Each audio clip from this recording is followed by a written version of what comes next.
Hi guys, आप लोग कैसे हैं। आई होप दैट कि आप लोग अच्छे होंगे।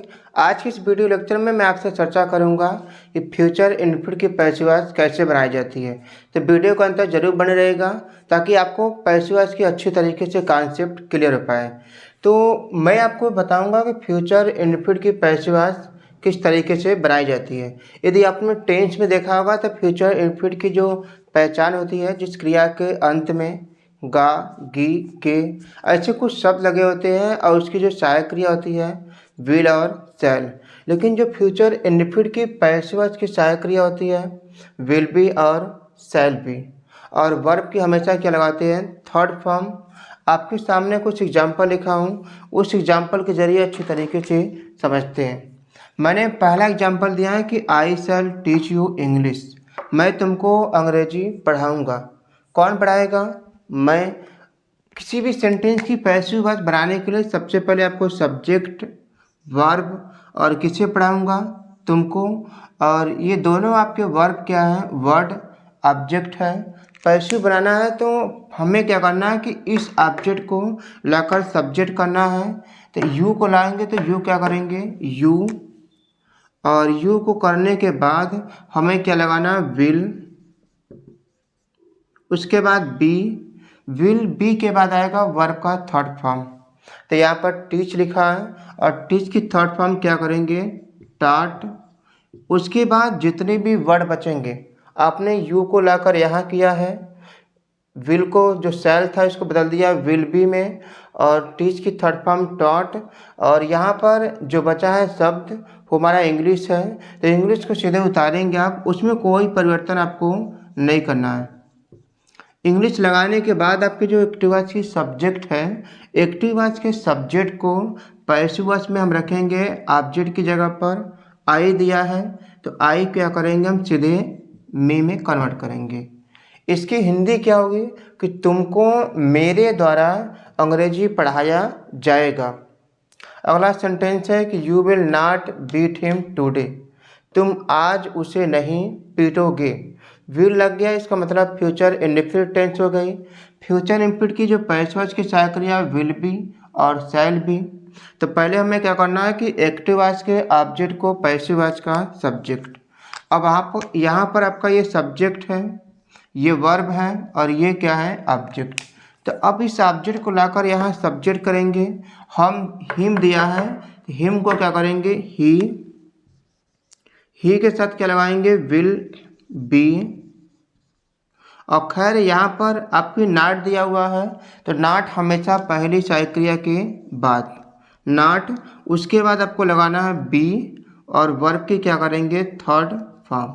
याद रखना है कि जैसे एक्टिव वॉइस रहेगा वैसा ही पैसिव वॉइस रहेगा। एक्टिव वॉइस नेगेटिव है तो पैसिव वॉइस भी क्या होगी? नेगेटिव। बिटेन। अब यहाँ पर टुडे बचा है तो इसमें कोई परिवर्तन आपको नहीं करना है, वो जहाँ पर है उसको वहीं उतार कर फिर एक्टिव वॉइस की जो सब्जेक्ट है उसे पैसिव वॉइस में क्या रखिए? ऑब्जेक्ट की जगह पर। यू दिया है तो यू क्या करेंगे? यू करेंगे और क्या लगाएंगे? Full stop. मैंने अगला एग्जाम्पल दिया है कि we shall help you here. हम तुमको यहाँ सहायता करेंगे। कौन करेगा? हम। ये सब्जेक्ट है, ये वर्ब है और किसे सहायता करेंगे? तुमको, यानी कि यू।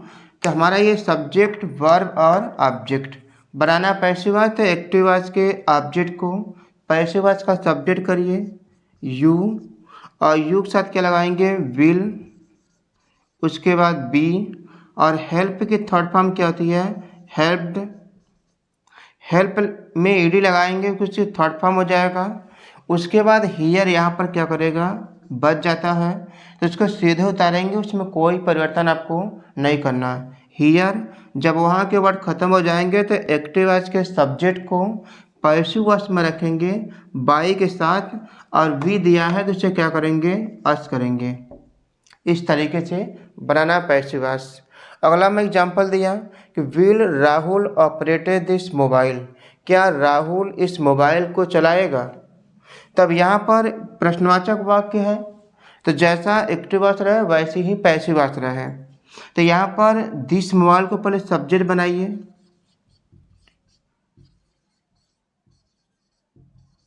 दिस मोबाइल के हिसाब से एक वचन है तो यहाँ पर क्या लगाएंगे,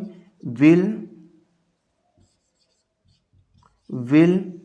और एक सहायक्रिया सब्जेक्ट के पहले करेंगे, बाकी सहायक्रिया सब्जेक्ट के बाद। तो विल दिस मोबाइल, उसके बाद क्या रखना है, बी, और उसके बाद ऑपरेट की थर्ड फॉर्म क्या होती है, ऑपरेटेड।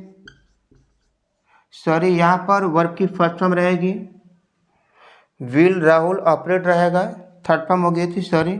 तो will this mobile be operated, और क्या करेंगे, यहाँ का वर्ड खत्म हो गया तो बाई लगाकर क्या लिखेंगे, राहुल करेंगे, और वाक्य के अंत में क्या लगाएंगे, प्रश्नवाचक चिन्ह।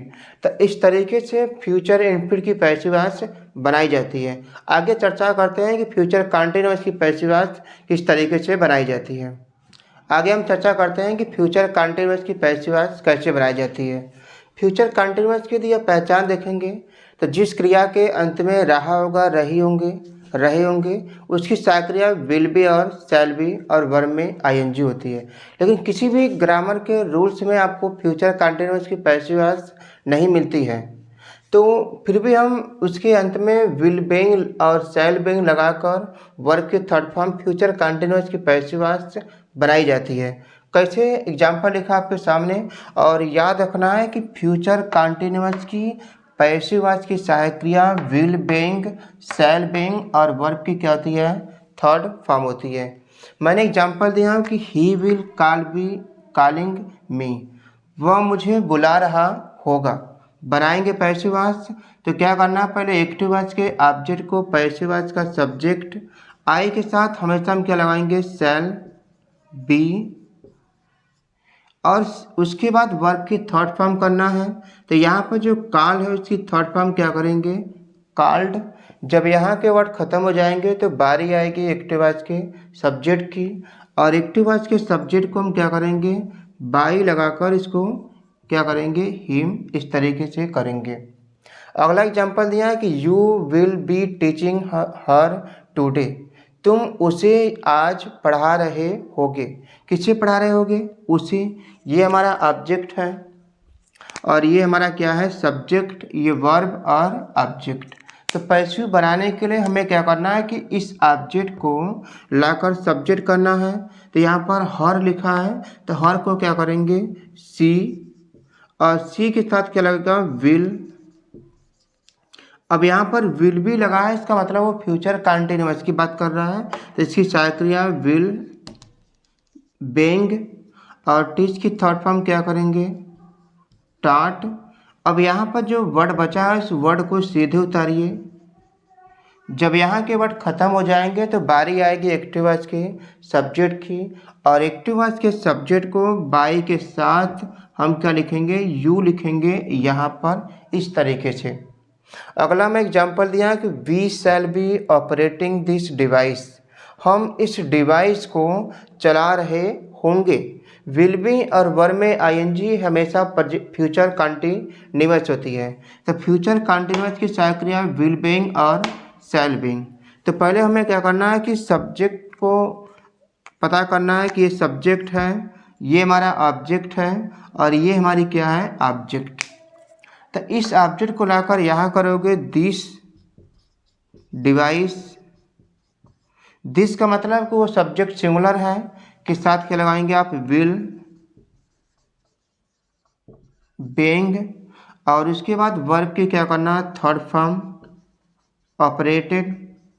जब यहाँ के वर्ड खत्म हो गए हैं तो बारी आएगी सब्जेक्ट की, और उसके बाद ऑपरेटेड थर्ड फॉर्म लगाकर यहाँ पर बाई लगा के यहाँ पर जो वी लिखा है इस वी को हम क्या करेंगे, अस करेंगे, इस तरीके से। तो एक नीचे सेंटेंस दिया है, you will be writing a letter, तुम एक पत्र लिख रहे होगे। इस जो सही पैसिव वॉइस होगी उसको कमेंट सेक्शन में आपको जवाब लिखना है। तो आई होप दैट कि टॉपिक अच्छी तरीके से समझ में आया हो। टॉपिक जानकर आपको कैसा लगा कमेंट सेक्शन में ज़रूर लिखिएगा, और ऐसे ही इंग्लिश से रिलेटेड वीडियो को पाने के लिए चैनल को सब्सक्राइब कर लीजिए और वीडियो को लाइक करना मत भूलिएगा। Thank you so much.